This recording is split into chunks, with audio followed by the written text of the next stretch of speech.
Bonjour à tous, alors aujourd'hui, petite vidéo pour expliquer la composition à gauche par l'exponentielle dans les équivalents. Voilà.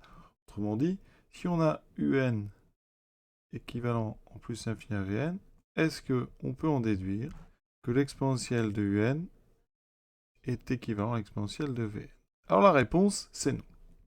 Et on va donner tout de suite un contre-exemple, et après on va essayer de chercher des conditions dans lesquelles on aura le droit justement de composer à gauche par l'exponentielle. Alors le contre-exemple que je vous propose, on va faire très simple, on prend par exemple un égale n, Vn égale n plus, on va prendre racine carrée de n.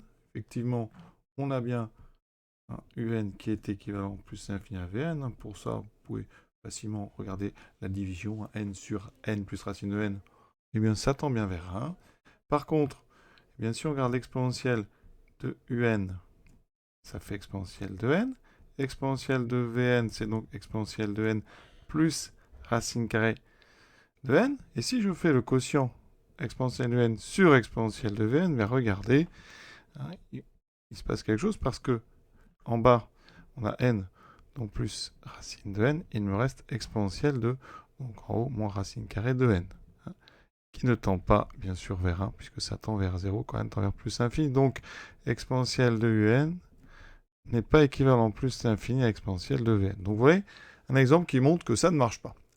Alors, il se trouve que ça marche quand même dans de nombreux cas, et donc on va aller chercher, hein, à voir dans quel cas est-ce que ça marche. Alors, exhibons un autre exemple. Je prends n, et ici, tout simplement, n plus 1, encore plus simple. Là, ici, j'ai n plus 1, et la limite, mais regardez, du rapport, ça fait exponentielle moins 1. Ça ne tend pas non plus vers 1. Hein. Donc ici, on a beau avoir n et n plus 1 qui sont équivalents, les exponentielles ne sont pas équivalents. Alors, une autre version, si je mets par exemple 1 sur n ici, 1 sur n, dans ce cas-là, eh bien, cette fois-ci, effectivement, eh bien, moins 1 sur n tend vers 0, donc l'exponentielle tend bien vers... Donc dans ces cas-là, eh bien, nos deux exponentielles sont équivalents. Hein. Donc qu'est-ce qui a fait que ça a marché cette fois-ci? Partons à la démonstration, à la recherche donc d'une réponse. Donc supposons que exponentielle de n soit équivalent à exponentielle de Vn. Qu'est-ce que ça implique? Dans ces cas-là, comme exponentielle de Vn est différente de 0, eh bien, ça veut dire que la limite, quand n tend vers plus l'infini d'exponentielle de un sur exponentielle de Vn est égale à 1. D'accord?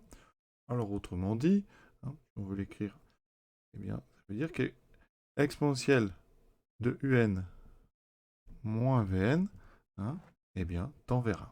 La limite d'exponentielle de un moins Vn, quand n tend vers plus l'infini, hein, cette limite, elle est égale à 1. Et donc, par ici, continuité du logarithme 1, eh bien, ça veut dire que donc, eh bien, un moins Vn, hein, tend vers ln de 1, tend donc vers 0. J'ai oublié de la place pour mettre limite. Donc limite, quand n tend vers plus l'infini du nvn, est donc égal à 0. Donc, on a une propriété. Exponentielle un équivalent à exponentielle vn, ça implique que un moins vn tend vers 0 quand n tend vers plus l'infini. Bien, regardons la réciproque. Hein. Supposons maintenant, hein, donc un moins vn qui tend vers 0. Supposons donc que limite quand n tend vers plus l'infini de un moins Vn est égal à 0. Et en même temps, évidemment, Un équivalent à Vn en plus l'infini. Qu'est-ce que ça nous donne? Qu'est-ce que nous dit l'équivalence entre Un et Vn? Hein, équivalence, ça veut dire que Un, hein, eh bien, c'est Vn. Alors, si on prend la première définition, plus petit o de Vn, avec la notation de Landau. Ceux qui n'aiment pas trop, hein, on peut dire que c'est Vn, plus Vn fois epsilon de n, avec epsilon n qui tend vers 0 quand n tend vers plus l'infini. On remarque ici que si on met Vn à gauche, hein, donc Un moins Vn est égal à Vn epsilon de n. Un moins Vn est censé, ici, dans nos hypothèses, tendre vers 0, quand n tend vers plus l'infini. Donc, ça veut dire que Vn epsilon de n tend vers 0. D'accord? Donc, je vais le noter parce que ça, c'est important. Donc, la limite de Vn epsilon de n est égale à 0 quand n tend vers plus l'infini. Alors, regardez, avec tout ça, on prend donc exponentielle de un. Ça donne exponentielle de Vn plus Vn epsilon de n.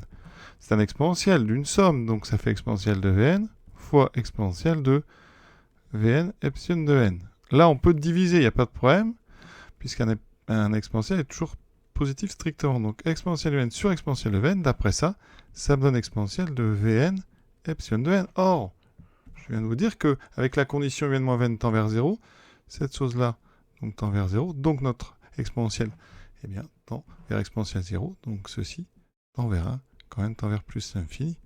Donc, effectivement, exponentielle du n est bien équivalent plus l'infini à exponentielle de Vn. Alors, il y a une autre méthode encore plus rapide, hein, en faisant exponentielle de un sur exponentielle de Vn, tout de suite, on obtient exponentielle de un moins Vn, un moins Vn tendant vers 0, et bien ici, hein, on a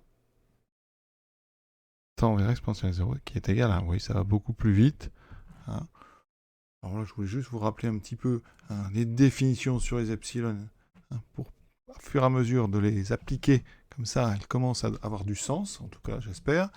Mais vous voyez que cette démonstration ici, elle est quasiment immédiate. Si vraiment on va sur ces divisions ici, donc pensez-y, dès qu'on peut aller chercher des rapports, évidemment, il faut que les suites aient des termes non nuls à partir d'un certain temps. Alors là, c'est le cas parce que notre exponentielle, effectivement, ici, c'est là ce qui permet de faire un raisonnement très rapide, c'est toujours différent de 0, donc ça ne pose pas du tout de problème. Donc, on vient de démontrer une propriété intéressante. Eh bien, c'est que si on a un et Vn qui sont équivalents, que la limite de un moins Vn égale à 0, eh bien, ça implique que les exponentielles de un et de Vn sont équivalents. Et on a aussi la réciproque. Par exemple, ici, un Vn, un est effectivement équivalent à Vn en plus l'infini, les deux sont équivalents à n. On a un moins Vn qui vaut donc 2n plus 1 sur n2, ça tend bien vers 0 quand n tend vers plus l'infini. Donc, l'exponentielle de n plus 2 sur n est équivalent plus l'infini à l'exponentielle de n moins 1 sur n carré. Donc pensez-y, il faut que la différence entre les deux tende vers 0 pour appliquer cette propriété qui peut être vraiment très utile. Voilà, en tout cas, à très bientôt. La suite, évidemment, ça sera la composition à gauche par logarithme qui est plus compliquée, qui a des petites contraintes. Vous verrez ça. Donc je vous souhaite une bonne fin de journée à tous et à très bientôt.